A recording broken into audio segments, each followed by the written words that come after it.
Christopher Goodson here, back with episode number 4 of The G.L.O Show. Going strong, thank you for watching.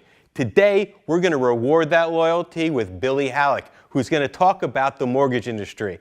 Mortgage industry is going to be a big part of this show because mortgages and real estate investing go hand in hand. Let's go for The G.L.O Show.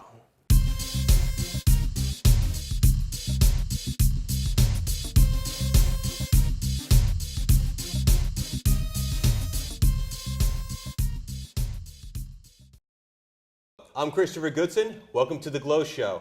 Today, I've got a very special guest. His name is Bill Halick from the Celtics Group, and I'm very happy to have him here today. When it comes to real estate investing, you need to build strong relationships. And one of the strongest relationships you can have is with a guy who in the mortgage industry and a guy who knows his stuff. And for that, I'd like to welcome Bill Halick. Bill, thanks for coming. Good to see you. Thanks for having me. Bill and I have had a business relationship for a few years now. We work very close together, whether it's either doing a cash-out refinance for one of my own properties or pre-qualifying a buyer for a sale of a rehab, perhaps. It's very important to know what the guidelines are and how the rules are changing. I mean, I have noticed massive amounts of changes in the last few years. Tell me about what's going on. I mean, the mortgage industry has been ever-changing ever since we went through the financial crisis. Well, I mean, what happened? It might be a topic for a different show, maybe 10 shows. But I mean, long story short is here we are. The pendulum has swung completely the other way. Guidelines are much more stringent than they were before. However, it's not as stringent as the news media would like you to believe. Right now, I think if you have good credit and you have a decent job and you're out there working, you're going to be able to afford the house. If you're trying to stretch, it may not be as easy as it was in the past. However, that might be a good thing overall for the economy, for the country. Now, I always believed that the guidelines in the mortgage industry during 2004, 5, and 6, they were out here. And we can all agree that they shouldn't have been. And that now guidelines are here, all right? I mean, they're really super It is very tight, for sure. When do you think we're going to be returning to some bit of normality? Because I don't think we should be there, but I don't think we should be here either. Correct. It's starting to happen now. I mean, there's a program called an 80-10-10 that was around previous. However, now it's come back. And 80-10-10 means an 80% first, a 10% second, and 10% of the buyer's own money. Correct. The reason why someone would do an 80-10-10 is because they don't want to pay private mortgage insurance. So typically, if you're putting less than 20% down, you have to pay what's called private mortgage insurance, or PMI. So you would do an 80-10-10 program where you put 10% down and you get a second mortgage for 10% of the value of the property. That eliminates having the PMI. It's a better way to structure your loan. I just did one in Princeton for a house that was about $515,000. It was just when you do the numbers, it's better for the client. Typically, you have to do the math, but in this case, it was. With FHA, they just recently in the last year changed the rules, but that PMI lasts forever, correct? Correct. There's been some unfortunate changes to the FHA. Unfortunate from the buyer's point of view. So if you're a buyer using the FHA loan now, you're going to have the mortgage insurance for the life of the loan, whereas before it was maybe a 5-year maximum. However, now it's going to be for the life of the loan. So I remember back when I used to write mortgages, back when the mortgages were easy. It wasn't like the hard stuff you have to deal with today. No one did FHA. And I remember when that shift happened. It's when the market collapsed. My friends over at Residential Home Funding did the whole Think FHA program. And then there was a big shift. It was where people were not doing any FHA to now it's got to be dominant. What percentage of today's market would you say is FHA? It depends on the company's target demographic, but overall, I would say that the FHA portion of the business is still pretty robust. It's definitely a tool for first-time buyers mainly. However, there are lots of move-up buyers that use it because the loan limits in the New York, New Jersey tri-state area are pretty high.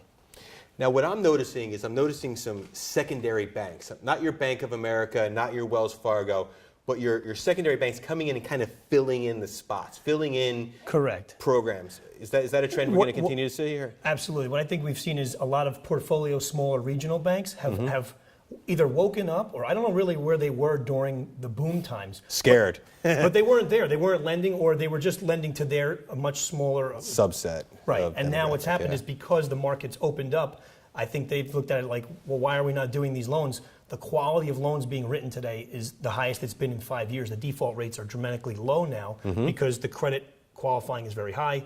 The FICO scores are typically much higher. The down payments are higher. And there's no longer a stated income or no-doc loan programs. I haven't found, I mean, they might come back, but I have yet to see them recently. I heard we're going to have a return to subprime.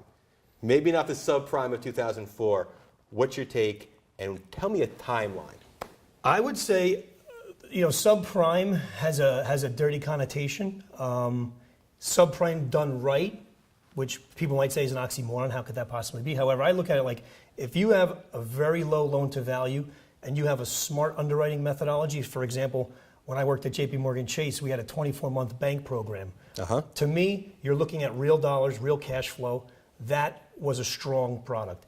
What's a crazy product is when you have super low FICOs, we're not checking the guy's income, and they have very little skin in the game. That is not really a recipe for quality. Like a 80% more LTV, 20% down, 700 credit score with a stated income for a self-employed guy. I mean, to me, that just makes sense. Correct. That loan is not here currently. Will it come back? It's a huge question. There's a lot of self-employed people on the sidelines that can't do anything. And self-employed people tend to be hustlers, tend to be out there making things happen. So they're kind of sidelined right now. There's a lot of people that just can't do anything because of that particular situation. And I think that's a real shame because that's keeping buyers out of the market. And we need to bolster this market by having more buyers come in, and especially buyers, qualified buyers, who are going to be able to make those payments. They're working on it. I think as it gets looser, maybe over the next 2 to 3 years, there's going to be a bank that figures out a way to underwrite that loan in a smart way. That's a win for the consumer. That's a win for the investor. And I mean, it's just there's a void there that they have to fill. So now FHA has had the overlays for FHA have had credit score limits that are pretty high. I hear there's some movement in that.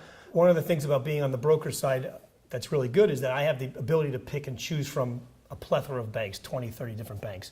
For example, I believe Wells Fargo stops at about a 600 credit score. Right, that's what I heard. Okay, so now I have some banks that'll still do down to a 560 or a 580. Again, you got to be careful. There's compensating factors. I mean, this is not really the target demographic of buyer we're all going for. However, sometimes there is a circumstance where maybe someone's credit scores drop because of a situation that's out of their normal credit history, and now they have a low score, and that might be the product for them in that particular time. Well, Billy, this show is geared towards real estate investors. This show is going to be a guide to all of the investors out there, and I got to say, keeping a pulse on the mortgage market and knowing where it's coming and going is absolutely critical for every single real estate investor to do. You have to have the full mind. If you can do me a favor, can you come on every month and just keep us posted and keep our watchers? Sure, I'd love to. I'm glad to help. And like you said, as an investor, when you're selling your properties, you need to know that the buyers that are coming in can qualify. Because without the buyer coming in to complete the whole supply chain, you're kind of stuck holding the property. And we all know what holding costs can do to a return. So, especially those hard money ones. That's for a different episode. Billy Halick, Celtics Group, thank you very much. Thank you for watching my video. I need you to forward this to a friend. Help us expand our network. Together, we can all grow stronger. Let's share the information so that we can all be more successful real estate investors.